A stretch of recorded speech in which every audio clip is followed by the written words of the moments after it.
Hi friends, ഞാനിന്ന് നിങ്ങളുമായിട്ട് share ചെയ്യാൻ പോകുന്നത് എല്ലാ വീട്ടമ്മമാർക്കും വളരെ യൂസ്ഫുൾ ആയിരുന്ന അടിപൊളി ടിപ്സുകളുമായിട്ടാണ്. അപ്പോൾ വീഡിയോ സ്കിപ്പ് ചെയ്യാതെ കണ്ടാൽ മാത്രമേ മനസ്സിലാവുകയുള്ളൂ. അതേപോലെ തന്നെ എൻ്റെ ഈ ചാനൽ സബ്സ്ക്രൈബ് ചെയ്യാതെ കാണുന്ന കൂട്ടുകാരുണ്ടെങ്കിൽ പ്ലീസ് ഒന്ന് സബ്സ്ക്രൈബ് ചെയ്ത് സപ്പോർട്ട് ചെയ്യാനും കൂടി മറക്കരുത്. അപ്പം നമുക്കിനി ഫസ്റ്റ് ടിപ്പിലോട്ട് കിടക്കാം. അപ്പോൾ ഫസ്റ്റ് ടിപ്പിൽ നമ്മൾ ഇതേപോലെ പേസ്റ്റിൻ്റെയൊക്കെ കവറുകൾ വെറുതെ കളയുകയല്ലേ ചെയ്യുന്നത്. അപ്പോൾ അതിൻ്റെ ആവശ്യമില്ല. അപ്പോൾ ഇതേപോലെ നമുക്ക് ഗ്യാസ് കത്തിക്കുന്ന ലൈറ്ററൊക്കെ ഇതിനകത്ത് ഇങ്ങനെ സൂക്ഷിച്ച് വെക്കുക. അപ്പം നനയാതെ നമുക്കൊരു സ്ഥലത്ത് ഇരിക്കുകയും ചെയ്യും. പെട്ടെന്ന് എടുക്കുന്നതിനും വെക്കുന്നതിനും ബുദ്ധിമുട്ടുമില്ല. അതേപോലെ തന്നെ നമ്മൾ മീൻ കണ്ടിക്കുന്ന കത്തിയാണേലും ഏതാണേലും ഇപ്പോൾ കുട്ടികൾ നിന്ന് പെട്ടെന്ന് വലിച്ചെടുക്കാതിരിക്കാൻ ഇതേപോലെ നമുക്ക് ആ കവറിനകത്തോട്ട് ഇറക്കി വയ്ക്കാം.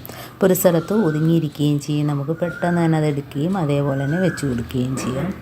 അപ്പം ഇങ്ങനെയൊക്കെയുള്ള കാര്യങ്ങൾക്ക് ഇത് ഉപകാരപ്പെടും. അടുത്ത ടിപ്പെന്ന് പറഞ്ഞാൽ നമ്മൾ മിക്സിയിലൊക്കെ എന്തെങ്കിലുമൊക്കെ പൊടിക്കുമ്പോൾ ആ സ്മെല്ല് അതിനകത്ത് എത്ര കഴിയാലും പോകത്തില്ല. അപ്പോൾ ആ സ്മെല്ല് പോയി കിട്ടുന്നതിന് വേണ്ടി നമുക്ക് ഇതേപോലെ ഒരു പേപ്പർ ഇട്ട് അടച്ച് വെച്ചാൽ മതി. കുറച്ച് ഒരു അരമണിക്കൂർ 1 മണിക്കൂറോളം ഇതേപോലെ ചെയ്യുമ്പോൾ ആ സ്മെല്ലങ്ങ് മാറിക്കിട്ടും. അപ്പോൾ നമുക്ക് അതിനകത്ത് എന്ത് വേണേലും പൊടിച്ചെടുക്കാം. അടുത്ത ടിപ്പെന്ന് പറഞ്ഞാൽ നമ്മൾ ഇതേപോലെ തേങ്ങ എല്ലാം വൃത്തിയാക്കിയതിന് ശേഷം നമ്മൾ എവിടെ വെച്ചാലും അത് ഉരുണ്ടുരുണ്ടങ്ങ് പോകും. അപ്പോൾ അങ്ങനെ ഇല്ലാതിരിക്കണമെങ്കിൽ ഇതേപോലെ 2 റബ്ബർ ഇട്ടിട്ട് വെച്ചാൽ മതി, ക്രോസ് ചെയ്ത്. അപ്പോൾ ഇതേപോലെ 2 റബ്ബർ ക്രോസ് ചെയ്ത് വെച്ചാൽ നമുക്ക് എത്ര തേങ്ങ വേണേലും ഇതേപോലെ വൃത്തിയാക്കിയിട്ടെടുത്ത് വെച്ചാൽ മതി. അപ്പോൾ ഉരുണ്ട് താഴോട്ട് പോകത്തതും ഇല്ല. നമുക്ക് ഇതേപോലെ സുരക്ഷിതമായിട്ട് അത് അവിടെ അങ്ങ് ഇരുന്നോളും. ഉണ്ടോ, ഉരുണ്ട് പോകത്തില്ല. നമ്മൾ റബ്ബർ ഇട്ടില്ലെങ്കിൽ അത് ഉരുണ്ട് പോകും. ഇപ്പോൾ ഒരു റബ്ബർ ഇട്ടപ്പോൾ തന്നെ നല്ല രീതിയിൽ ഒരു സ്ഥലത്ത് തന്നെ അത് ഇരിപ്പുണ്ട്. അപ്പോൾ അടുത്ത ടിപ്പെന്ന് പറഞ്ഞാൽ നമ്മൾ ഏതരിയാണേലും നമ്മൾ ഇതേപോലെ കുറച്ച് സ്റ്റോക്ക് ചെയ്യുമ്പോഴത്തേനും അതിനകത്ത് കുറച്ച് ദിവസം കഴിയുമ്പോൾ അതിനകത്ത് പ്രാണികളും മണ്ട് അതൊക്കെ കയറും. അപ്പോൾ അങ്ങനെ ഇല്ലാതിരിക്കണമെങ്കിൽ നമുക്ക് കുറച്ച് ഉപ്പ് പൊടി ഇതേപോലെ ഒന്ന് ഇട്ട് കൊടുത്തിട്ട് ഒന്ന് മിക്സ് ചെയ്ത് വെച്ചാൽ മതി. ആ മുകൾ ഭാഗം കുറച്ച് ഇതേപോലെ ഒന്ന് മിക്സ് ചെയ്ത് വെക്കുമ്പോഴത്തേന് ആ ഭാഗത്ത് അതിൻ്റെ അടിയിലോട്ട് ഒന്നും തന്നെ അതിൻ്റെ പ്രാണികളോ ഒന്നും തന്നെ വരാതെ നമുക്ക് അരി നല്ല ഫ്രഷായിട്ട് തന്നെ ഇരിക്കും. അതേപോലെ തന്നെ നമ്മൾ പൊട്ടിച്ച തേങ്ങ ഫ്രിഡ്ജിനകത്ത് നമ്മൾ നേരിട്ട് വെച്ച് കൊടുക്കുമ്പോഴത്തേനും അതൊരുമാതിരി ഹാർഡായിട്ട് നമുക്ക് തേങ്ങ ചിരവാനൊക്കെ ഒരു ബുദ്ധിമുട്ടായിരിക്കും. അപ്പോൾ അങ്ങനെയൊന്നും ഇല്ലാതെ നമ്മൾ എപ്പോഴും പൊട്ടിച്ച അതേ രീതിയിൽ ഇരിക്കണമെങ്കിൽ ഇതേപോലെ കുറച്ച് വെളിച്ചെണ്ണ ആ തേങ്ങയിൽ തന്നെ ഒഴിച്ച് കൊടുക്കുകയാണ്. എന്നിട്ട് നമുക്ക് ബാക്കിയുള്ള തേങ്ങയിലൊക്കെ ആ എണ്ണയൊന്ന് ഇതേപോലെ ഒന്ന് തടവി കൊടുക്കാം. അപ്പോൾ നമ്മൾ എത്ര തേങ്ങ പൊട്ടിച്ച് എത്ര ദിവസം വരെ ഫ്രിഡ്ജിൽ വെച്ചാലും ആ പുറം ഭാഗമൊന്നും ഹാർഡാകത്തുമില്ല.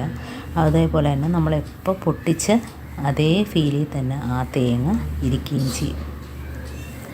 നല്ല ഫ്രഷായിട്ട് തന്നെ തേങ്ങ നമുക്ക് ചിരണ്ടിയെടുക്കാനും പറ്റും. ഇതേപോലെ ചെയ്യാത്തവരൊക്കെ ഒന്ന് ചെയ്ത് നോക്കാം. കണ്ടോ, നല്ല രീതിയിൽ തന്നെ നമുക്ക് എണ്ണ പുരട്ടി ഇതേപോലെ വെച്ച് കൊടുത്താൽ മതി. നമുക്ക് ഇതേപോലെ ഒരു പാത്രത്തിനകത്തിട്ട് അടച്ച് വേണേലും വയ്ക്കാം. അതല്ല തുറന്നിരുന്നാലും നമുക്ക് തേങ്ങയുടെ പുറം ഭാഗം ഒരുമാതിരി മുരണ്ട് പോകത്തില്ല, നല്ല രീതിയിൽ തന്നെ ഇരിക്കുകയും ചെയ്യും.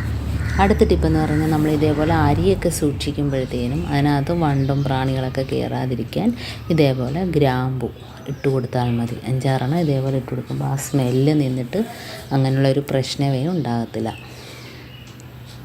അടുത്ത ടിപ്പെന്ന് പറഞ്ഞാൽ നമ്മൾ ദോശയ്ക്കൊക്കെ മാവ് ആട്ടി വെക്കുമ്പം ഇതേപോലെ ഒരു 5-6 പച്ചമുളകും കൂടെ തലേ ദിവസം തന്നെ ആട്ടി വെക്കുമ്പോൾ തന്നെ നമ്മൾ ഇതേപോലെ ഒന്ന് മുക്കി വയ്ക്കുക. അപ്പോൾ നമുക്ക് പിറ്റേ ദിവസം ആവശ്യത്തിനുള്ള പുളിപ്പും കാണും, ആവശ്യത്തിന് നല്ല രീതിയിൽ തന്നെ പൊങ്ങിയിരിക്കുകയും ചെയ്യും. കാരണം ഇതിനകത്ത് പ്രത്യേകിച്ച് പിന്നെ നമ്മൾ സോഡാപ്പൊടിയോ കാര്യങ്ങളോ ഒന്നും തന്നെ ചേർക്കേണ്ട ആവശ്യമില്ല. നല്ല രീതിയിൽ തന്നെ കണ്ടോ, പിറ്റേന്ന് ആയപ്പോഴത്തേന് നല്ല ഐസ്ക്രീം പോലെ പതഞ്ഞ് വന്നിട്ടുണ്ട്. ഇനി നമുക്ക് ആ പച്ചമുളക് എല്ലാം പിറക്കി മാറ്റിയിട്ട് ഞാൻ ദോശ ചുട്ട് കാണിക്കാം. അപ്പം നല്ല രീതിയിൽ തന്നെ കണ്ടോ പൊങ്ങി വന്നിട്ടുണ്ട്.